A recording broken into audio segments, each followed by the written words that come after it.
because it happens over and over again, how so often the special music fits exactly with what the sermon is going to be about. There's somebody bigger than you and I in charge of this, isn't there? Don't forget what they're saying about as I talk about living by faith, because we can't do what they said, can we?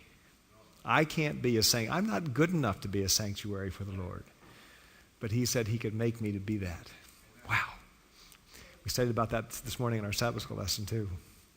Well, it's good to be back in Couriers. And I was thinking today as I was sitting, I thought, it seemed like it's a little bit more full in here today. And then you started welcoming all the visitors. Now I know why. We have people from the family of God from other areas of the country. Welcome again. We're glad you're here.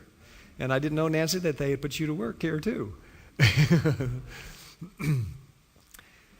As I also looked on the side of the wall, my life, my witness, I can't help but think about camp meeting. That was, of course, our theme, 2 years ago, I guess, already, isn't it? Last year was Saturated in the Spirit. This year it's The Key on prayer. If you don't have plans to come, I hope you can at least make it for the weekend. We have a unique challenge this year. All the housing is filled. And so we're trying to find some extra housing because I guess we have people on the waiting list, and that's great. But the Lord needs to help us uncover how to do that. Maybe we need to start building more cabins, but we don't have any money to do that either, so I don't know exactly what we'll do. But we have good speakers. If you haven't seen them yet, get on our website, newyorkconference.com, and click on camp meeting, and it'll tell you more of the details. You should be getting a program in your mail, hopefully by the end of next week. The printers have it now, so it'll be out soon. And I hope that you will plan to spend some time there. There's something special when God's people get together. And sometimes we have a hard time leaving our home church. We think, I don't know, I think we should be there. But God, when He established a nation of Israel, called them together 3 times a year, the whole nation, because He realized that there's something that happens when God's people get together. That's why we have conference rallies. That's why we have camp meeting. I'm sorry, I'm almost a commercial now, but it's a commercial for good things. Now, I think God is still really blessing our conference, and it's because He's working through you at the church. We realize this work is not going to be finished by the conference president, nor by the pastors, but it's when we all work together, because we are all ministers for Christ. And I'm just waiting for it to break loose and for God to show us His power in a mighty, mighty way. But I think we probably will have to go through tougher times than we've ever experienced in order for that to happen. Let's sing a prayer before we open God's Word, okay? Turn your eyes upon Jesus. Look full in His wonderful face, and the things of earth will grow strangely dim in the light of His glory and grace. He decided he was going to go on an adventure. Some people encouraged him to do it, so he said, okay, this year I'm going to. So he signed up to go to youth camp. First time he'd ever gone to camp in the summer. And when he arrived at the camp, he thought, I'm going to be really brave and sign up to learn how to water ski. So that first day when the water ski class met, he found himself seated in the water trying to put on his water skis. If you've ever learned how to water ski, the first time, those skis don't ever go where they're supposed to go. They go all over the place. And so he finally got the skis on. The instructor lined them up, and he was sitting there. He had the rope in his hand, and the instructor was reminding him, now keep your knees bent. Don't pull your arms in. Let the boat do the work. Gave him all these instructions. Said, are you ready? Yes, I'm ready. Okay, hit it. The boat roars. He hangs on as hard as he can, and he almost gets up, and he falls over. Well, they hadn't gone very far, so the instructor came out and decided that he would, line him up again, got him all lined up, reminded him of all the instruction. Make sure you keep your hands, don't pull them in this time, because that's probably what happened last time. And he said, are you ready? Yes, I'm ready. So he said, hit it. This time he held on, he kept his knees bent, he kept his arms straight, and he found himself on top of the water. He couldn't believe it. He was on top of the water. He didn't look very pretty, but he was water skiing for the first time in his life. Went around a few times, the boat stopped, and he was so excited. Well, as the week went on, he got better and better at it.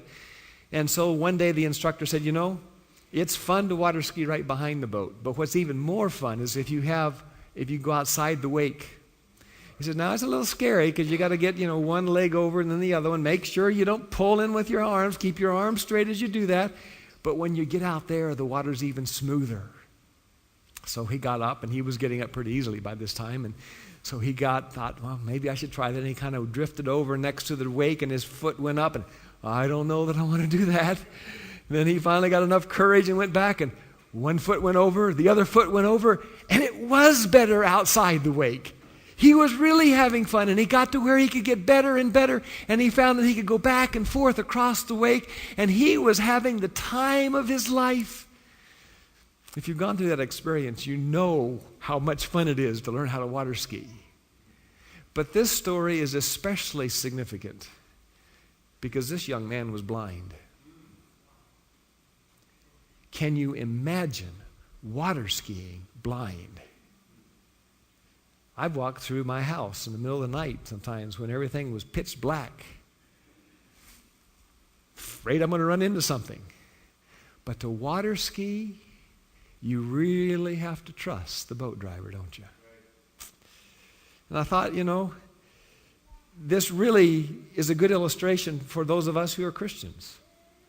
And by the way, I'll put the scriptures on the screen a little bit ahead of time. We will look at the New International Version on the screen. If you'd like to follow with your version, I'll try to let you know what it is before we get there. But to be able to have the courage to go outside of a wake, to go into the unknown at a speed of a water skier when you can't see, I thought, that fits the Christian life. And it's summarized in 2 Corinthians 5:7, where Paul says, we live by faith, not by sight. Do I? Do we? Does this church? Does this conference truly live by faith and not by sight? Jesus had been preaching all day. People had been very attentive. It had been an exciting day to be in the presence of Jesus and to listen to him talk. But before Jesus sent them home, he had turned to his disciples and he said, we need to give them something to eat. They might faint on the way home. And the disciples said, where are we going to get it? And he said, you get something for them to eat. And so they looked around a little bit and they found a sack lunch. And Jesus had told everybody to sit down, offered the blessing, and began to pass out the sack lunch. And he fed everybody. Everybody got food from this little sack lunch that one of the young men had brought for him to eat that day. Can you imagine what happened while they were eating? I mean, isn't potluck the time when we have our best conversations as a church? But can you imagine what this conversation was about? This guy is special. When he was talking today, my heart was changed, but maybe he is the Messiah. And if he's the Messiah, then he ought to be king. Can you imagine the benefits our nation would get by a king who could take a sack lunch to the battlefield and feed everybody? He'd healed the sick. They had watched him work miracles that day. And they began to say, we need to make him king. He could free us from the Romans quicker than anybody we've ever met before.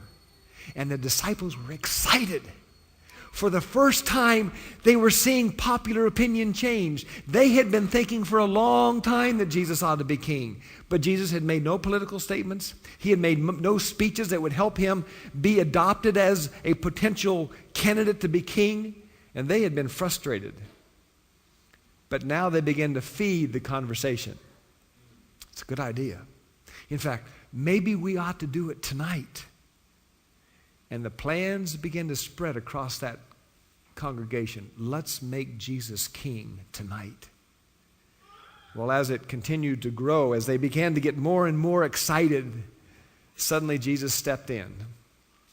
As he can do so often sometimes, even in our lives, at what may feel like an inappropriate time. And Jesus decided it's time for the crowd to go home. Matthew 14:22 says, immediately Jesus made the disciples get into the boat and go on ahead of him to the other side while he dismissed the crowd.